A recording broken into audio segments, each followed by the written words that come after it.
रहीम नाज़रीन अस्सलाम वालेकुम, मैं हूं इमरान वसीम। नाज़रीन, आज की इस वीडियो में दो ख़बरें आप नाज़रीन के साथ शेयर करेंगे। पहली खबर इलेक्शन कमीशन ऑफ पाकिस्तान से है। आज इलेक्शन कमीशन में यूसुफ रज़ा गिलानी की नाअहली के हवाले से मुकदमे की समाअत हुई। आज की समाअत में जो बड़ी डेवलपमेंट हुई है, जो कानूनी पेचीदगी सामने आई है, उसकी तफसीलात भी आप नाज़रीन के साथ शेयर करेंगे। दूसरी खबर है इस्लामाबाद हाई कोर्ट से। यूसुफ रज़ा गिलानी की जानिब से चेयरमैन सेनेट के इंतखाबात को आज इस्लामाबाद हाई कोर्ट में चैलेंज कर दिया गया है। रिट पटिशन दायर कर दी गई है। इस दरख्वास्त में किन ग्राउंड्स के ऊपर चेयरमैन सेनेट के इंतखाबात को चैलेंज किया गया है, ये तफसीलात आप नाज़रीन के साथ शेयर करेंगे। तो सबसे पहले बात कर लेते हैं जो इलेक्शन कमीशन में यूसुफ रज़ा गिलानी की नाअहली के हवाले से मुकदमे की समाअत हुई है, उसका अहवाल आप नाज़रीन के साथ शेयर करते हैं। नाज़रीन, आज जब यूसुफ रज़ा गिलानी की नाअहली के हवाले से इलेक्शन कमीशन में मुकदमे की समाअत का आगाज़ हुआ तो यूसुफ रज़ा गिलानी की जानिब से जावेद हुसैन वैस इलेक्शन कमीशन में पेश हुए,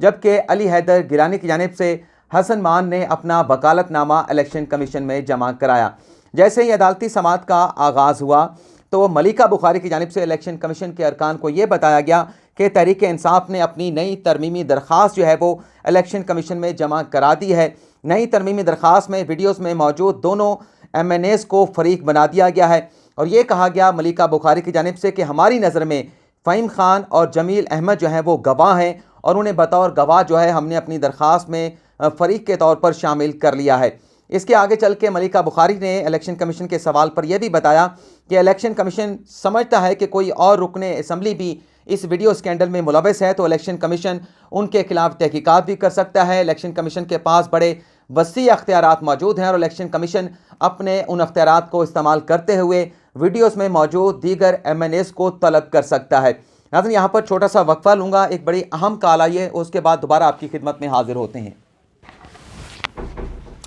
माज़रत चाहूँगा नाज़रीन, एक बड़ी इंपॉर्टेंट कॉल थी, वो लेना ज़रूरी था,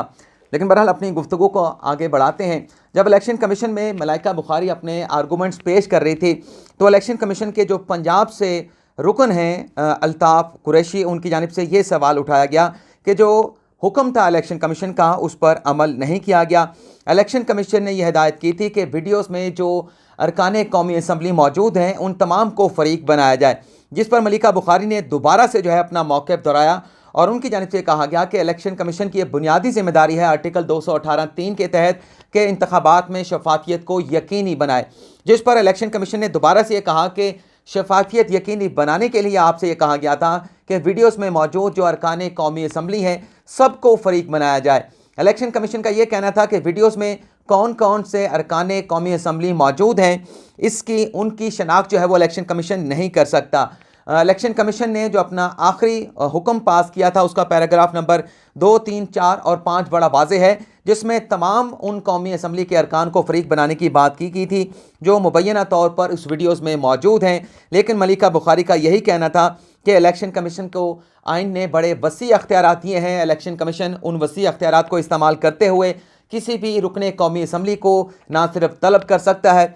बल्कि उनसे तहकीकात भी की जा सकती हैं। जिसके बाद इलेक्शन कमीशन ने कहा ठीक है, अगर आप सिर्फ 2 अरकान कोई फरीक के तौर पर या गवाह के तौर पर पेश करना चाहते हैं तो आपकी इसी दरख्वास्त के ऊपर ही जो है वो कार्रवाई को आगे बढ़ाया जाएगा। इसके बाद इलेक्शन कमीशन ने यूसुफ रज़ा गिलानी और अली हैदर के वकील से ये कहा कि ये जो दरख्वास्त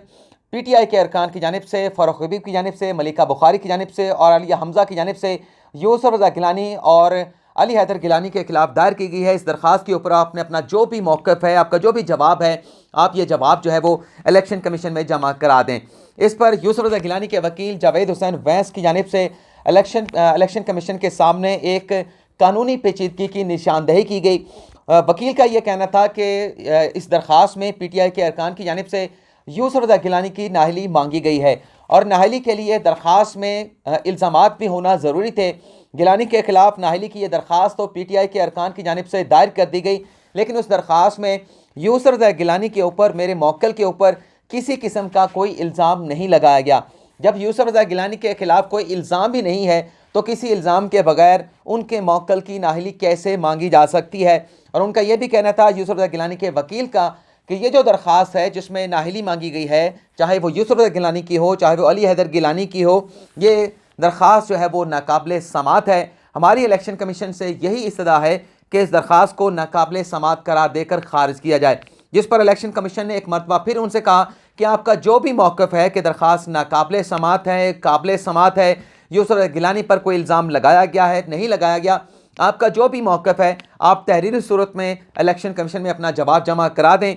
आपका जवाब आने के बाद इस केस को मज़ीद जो है फर्दर आगे प्रोसीड किया जाएगा। इसके बाद उन्होंने पूछा इलेक्शन कमीशन के अरकान ने गिलानी के वकील से, गिलानी के बेटे के वकील से, कि आपको जवाब जमा कराने के लिए कितना वक्त चाहिए। तो 12 अप्रैल तक मोहलत मांगी गई गिलानी के वकील की जानिब से, जिस पर एतराज़ उठाया गया मलिका बुखारी की जानिब से कि पहले के मुकदमे में काफ़ी ज़्यादा ताख़ीर हो चुकी है, गिलानी का नोटिफिकेशन जारी हो चुका है, मज़ीद इस मामले को ज़्यादा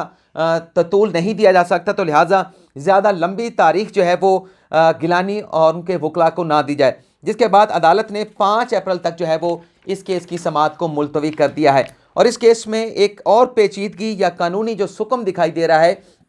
कि जो सुप्रीम कोर्ट में अली असद मलिक की जानिब से इलेक्शन कमीशन के फैसलों को चैलेंज किया गया है, उसमें यह कहा गया है कि वीडियोज़ की बुनियाद के ऊपर इलेक्शन कमीशन ने NA-75 डस्का के पूरे इलेक्शन को कलअदम करार दिया। वो वीडियोज़ के जो हैं वो ऐसी वीडियोज़ थी जिसका नहीं पता कि वो वीडियोज़ कब बनाई गई थी। ये PTI के जो उम्मीदवार हैं अली असद मलिक के वकील ने सुप्रीम कोर्ट में मौक़िफ़ अख्तियार किया है कि नहीं मालूम वो ये वीडियोज़ कब बनाई गई थी, किसने बनाई है, इस हवाले से कोई भी फोरेंसिक एनालिसिस नहीं कराया गया। तो लिहाजा इस बुनियाद के ऊपर इलेक्शन कमीशन के फैसले को कलअदम करार देने की इस्तदा जो है वो पाकिस्तान तहरीक इंसाफ की उम्मीदवार अली असद मलिक के वकील की जानिब से की गई है। यहाँ पर कानूनी टकराव ये पैदा हो रहा है कि एक तरफ तो पाकिस्तान तहरीक इंसाफ जो है उन वीडियोज़ की बुनियाद के ऊपर जो इलेक्शन कमीशन का फैसला है उसे कलअदम करार देने की इस्तदा कर रही है और ये कहा जा रहा है कि वो वीडियो जो है वो ऑथेंटिक नहीं है। दूसरी जानिब इलेक्शन कमीशन में जो गिलानी की नाअहली के हवाले से मुकदमे की समाअत है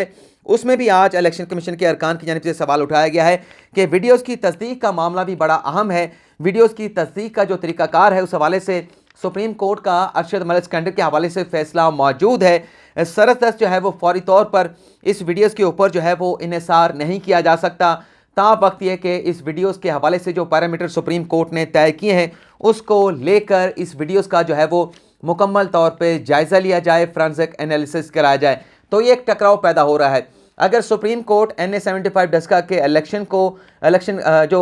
कमीशन का फैसला है वीडियोज़ की बुनियाद के ऊपर कलअदम करार देती है, रीपोल कराने के हुक्म को कलअदम करार देती है, तो फिर इलेक्शन कमीशन में पाकिस्तान तहरीक इंसाफ को इस वीडियोज़ के ऊपर यूसुफ गिलानी के मामले पर रिलीफ लेने के हवाले से मुश्किलात का सामना करना पड़ेगा। क्योंकि अगर सुप्रीम कोर्ट कह देती है कि वीडियोज़ के ऊपर इन्हिसार नहीं किया जा सकता फिर उस फैसले का इतलाक़ जो है वो यूसुफ गिलानी के केस में जो वीडियोज़ तहरीक इंसाफ के अरकान ने पेश की है उस मुकदमे पर भी इसी फैसले का इतलाक़ होगा, इन्हीं गाइडलाइन का, इन्हीं पैरामीटर का इतलाक़ होगा। तो बहरहाल देखते हैं कि 5 अप्रैल को जब इस केस की समाअत होती है तो मामला क्या करवट जो है वो अख्तियार करता है। दूसरी खबर के हवाले से बात कर लें नाज़रीन, जो यूसुफ गिलानी की जानिब से चेयरमैन सेनेट के इंतखाबात को आज इस्लामाबाद हाई कोर्ट में चैलेंज किया गया है। जिस तरह से मैंने एक वीडियोज़ में बताया था कि इस दरख्वास्त में 3 से 4 चीज़ों को बुनियाद बनाकर जो है वो चेयरमैन सेनेट के इलेक्शन को जो है वो चैलेंज किया जाएगा। इसमें जो खुफिया कैमरे पोलिंग के रोज़ यानी कि 12 मार्च के रोज़ पोलिंग बूथ से मिले थे मुबैना तौर पर, उसका जिक्र भी किया गया है और उसके साथ साथ जो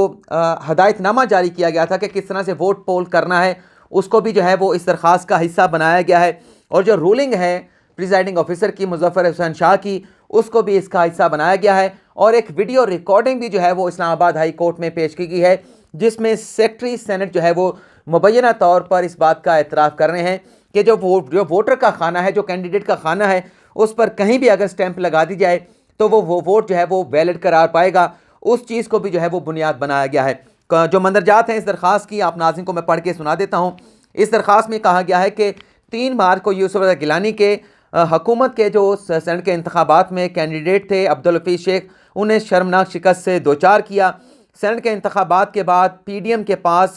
मुकम्मल तौर पर जो वोट थे वो 51 वोट थे, जबकि हुकूमत को 47 सेनेटर की हमायत हासिल थी। आगे चल के कहा गया है कि 11 मार्च को सदर मुमलिकत ने एक मुतनाज़ा सेक्ट मुज़फ़्फ़र हुसैन शाह, जिसका ताल्लुक जो है वो ग्रैंड डेमोक्रेटिक अलायंस से है, जो कि हुकूमती इत्तेहाद का भी हिस्सा है, उन्हें जो है वो प्रिजाइडिंग अफसर तैनात किया गया। और ये एक ऐसे शख्स को प्रिजाइडिंग ऑफिसर जो है वो सदर मुमलिकत की जानिब से तैनात किया गया जो पाकिस्तान पीपल्स पार्टी के साथ दुश्मनी रखते थे, अदावत रखते थे और तासुब रखते थे। आगे चल के कहा गया कि सादिक संजरानी ने 11 मार्च 2021 को यानी कि सेनेट के इंतखाबात से एक रोज़ कबल जो है गैर कानूनी तौर पर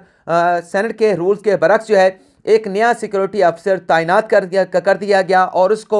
उसकी इस तैनाती को इफेक्ट किया गया 9 मार्च 2021 से। आगे चल के कहा गया, क्योंकि हुकूमत की जानिब से वाज़े तौर पे कहा गया था कि हुकूमत इस इलेक्शन को हर हाल में जीतना चाहती है। शिबली फराज के 11 मार्च से दो रोज़ कबल बयान का जिक्र भी किया गया है, जिसमें मुबैना तौर पर दरख्वास्त में ये लिखा गया है कि शिबली फराज ने अपने बयान में यह कहा था कि चेयरमैन सेनेट का इलेक्शन जीतने के लिए हुकूमत जो है वो हर हरबा इस्तेमाल करेगी। इस वीडियो क्लिप को भी इस्लामाबाद हाई कोर्ट में दरख्वास्त के साथ जमा कराया गया है। दरख्वास्त में कहा गया कि इलेक्शन से एक रोज़ कबल 11 मार्च को फारूक एच नाइक ने, सईद गनी और शहरी नमान ने सेक्रेटरी सेनेट के साथ मुलाकात की थी और उस मुलाकात में वोट कास्ट करने के हवाले से जो तरीकाकार था उस पर ब्रीफिंग ली गई थी सेक्रेटरी की जानिब से और सेक्रेटरी से कन्फर्म किया गया था कि कैंडिडेट के खाने में किस जगह मोहर लगाई जाएगी, किस जगह मोहर नहीं लगाई जाएगी। और सेक्रेटरी की जानिब से ये बात कन्फर्म की गई थी कि अगर कैंडिडेट के नाम के ऊपर भी मोहर लगाई जाएगी तो वो वोट भी वैलिड करार पाएगा। इसके आगे चल के खुफिया कैमरों के हवाले से बात की गई है। इससे आगे चल के 12 मार्च को जो सेक्रेटरी के साथ दोबारा कन्फर्मेशन के लिए मुलाकात की गई थी कि कहाँ पर स्टैंप लगानी है, कहाँ पर स्टैंप नहीं लगानी, उसका भी जिक्र किया गया है। जो इंतखाबी तरीक़ाकार के हवाले से गाइडलाइन जारी की गई थी उसका भी जिक्र किया गया है। और फिर आगे चल के इलेक्शन इस्लामाबाद हाई कोर्ट से कहा गया कि ये जो 7 वोट मुस्तरद किए गए हैं ये गैर कानूनी तौर पर मुस्तरद किए गए हैं। वोटर्स की जो राय थी वो बड़े वाज़े थी। वोटर्स जो है वो यूसुफ रज़ा गिलानी को वोट दे चुके थे, लेकिन यूसुफ रज़ा गिलानी को चेयरमैन सेनेट के ओहदे से प्रिजाइडिंग ऑफिसर की जानिब से जो है वो महरूम रखा गया। एक इलीगल जो है वो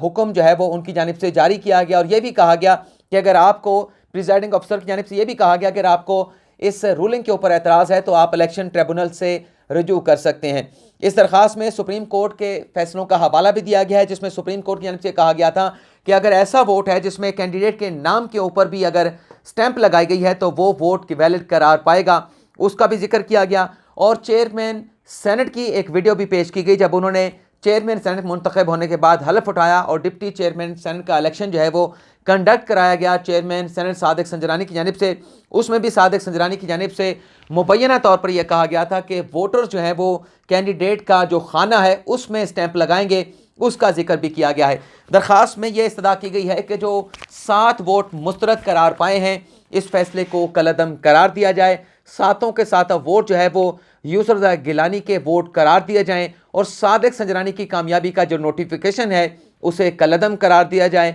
और यूसुफ रज़ा गिलानी को नया चेयरमैन सेनेट जो है वो करार दिया जाए। इस दरख्वास्त को दायर कर दिया गया है और लग ये रहा है कि शायद बुध या जुमेरात के रोज़